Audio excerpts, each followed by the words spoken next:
What's up everybody, the Blue Fang here, and today I'm back with another part of what if Naruto had all of the Bijuu. So I'm pretty hyped to make this pod since it's going to include a lot of things into the story. Also, the like goal for today's video will be 390 likes for a new part, so nothing far from last video's like goal, just 10 more. Now subscribe if you're new, hit that like button and turn on bell notifications. So with no further ado, let's get into the video.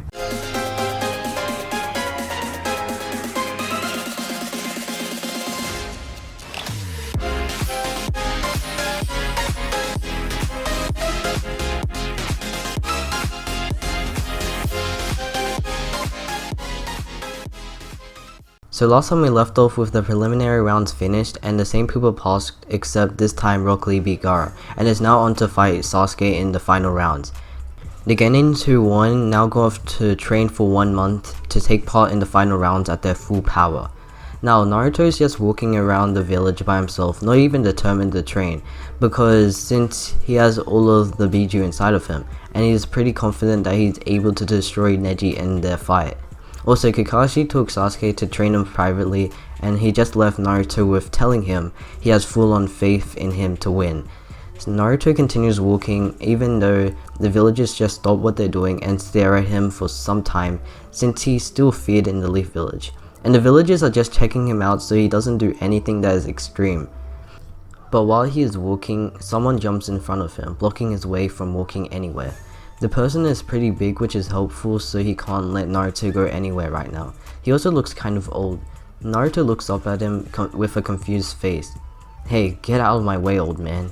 The person doesn't move a bit, but some seconds later he reveals himself to be Jiraiya of the legendary Sannin.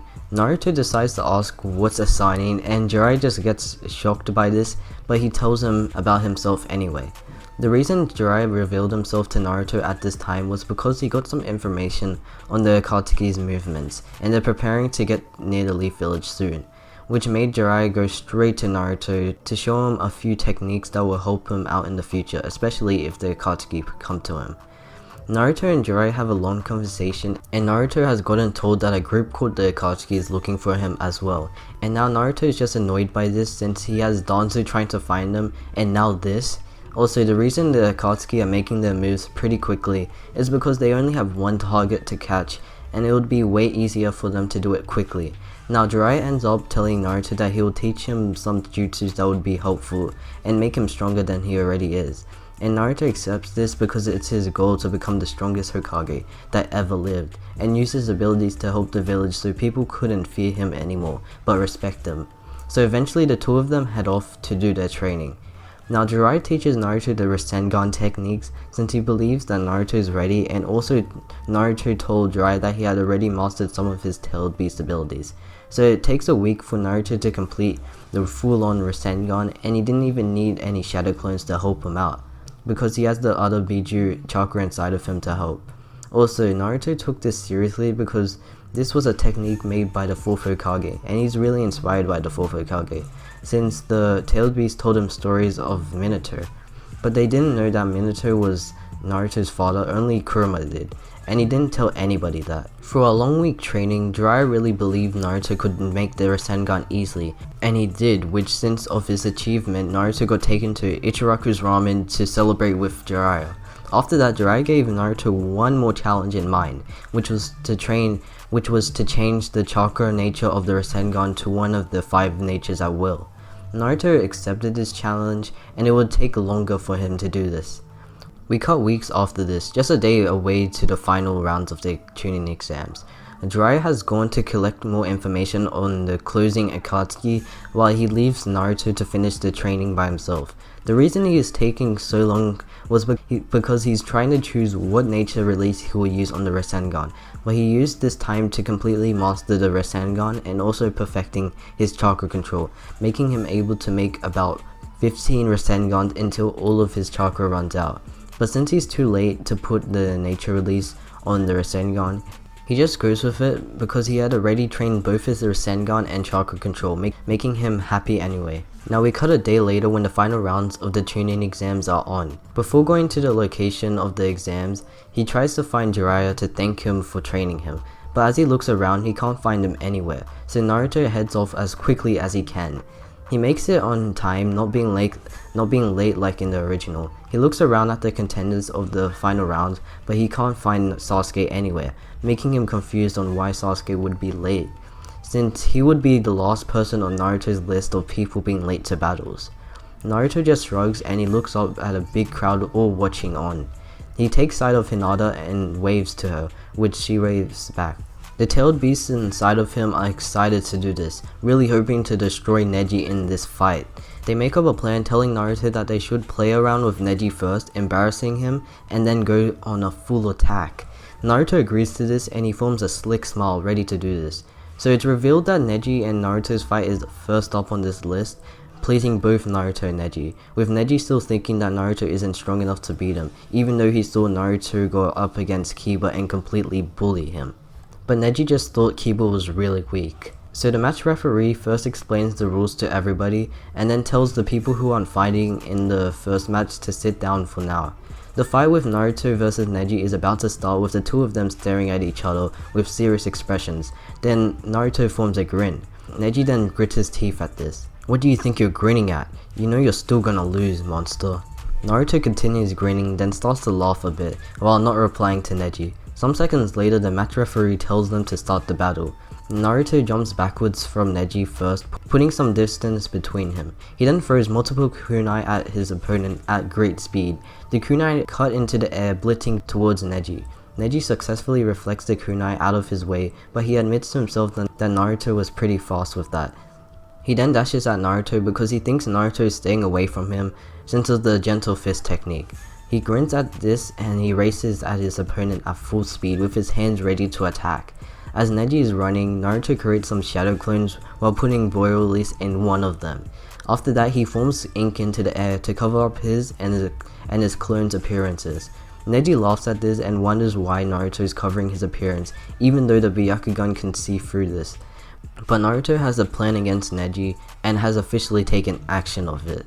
The clones will charge at Neji while covered in the ink, but then one of the clones forms a Rasengan in the ink. Neji sees one of the clones form some chakra into their hands, but he also sees some other clone with a higher chakra level than the others, which is the one with the boy release. So Neji, not knowing how big of an attack the Rasengan is, he plans to attack the clone with boy release first, since it has higher chakra than the Naruto clone with the Rasengan. So Neji proceeds to block the boy release clone first, letting the Rasengan one attack him since he thinks that it wouldn't do that much damage. But as he goes to block the clone, the ink vanishes, revealing to Neji that a big chakra sphere is heading right towards him. Without any time to react, the Naruto clone with the Rasengan drives into Neji's side, throwing him across the field. The clones then disappear, with Naruto smiling in excitement that he was able to deceive Neji like that.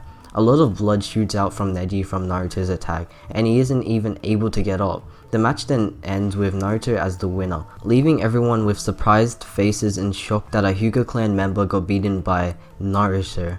The next fights are Shino vs Conqueror, since Sasuke still hasn't shown up yet. I believe that Shino would win this battle since, bugs are a puppet master's worst nightmare. Now the fight after that is Dozu vs Shikamaru, because Dozu didn't get killed by Gaara in this timeline, and his original fight he was meant to have in the final round was against Shikamaru.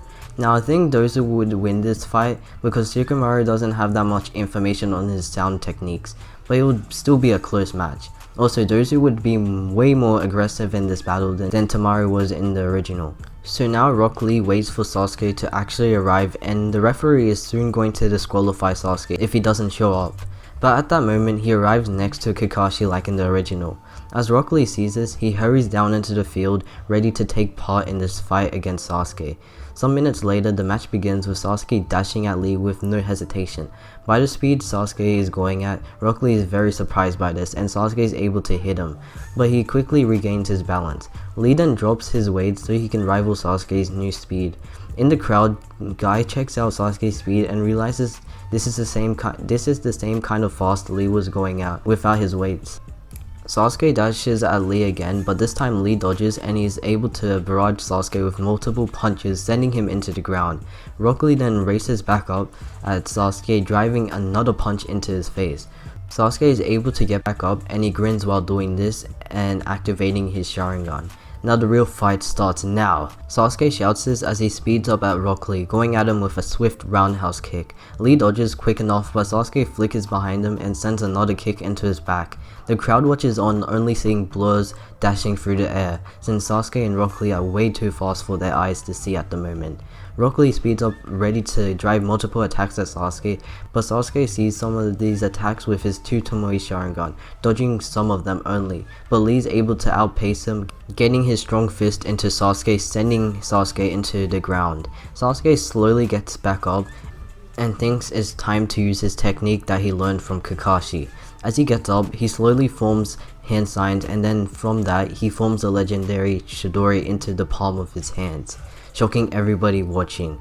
And that's where I'm gonna end off the video for today. Hopefully you did enjoy, and if you did, make sure to get this video to 390 likes for the next part. So like always, subscribe if you're new, hit the like button and turn on bell notifications. Make sure to join my Discord server in the description below so you can chat to me in a personal level or just say some what if suggestions there.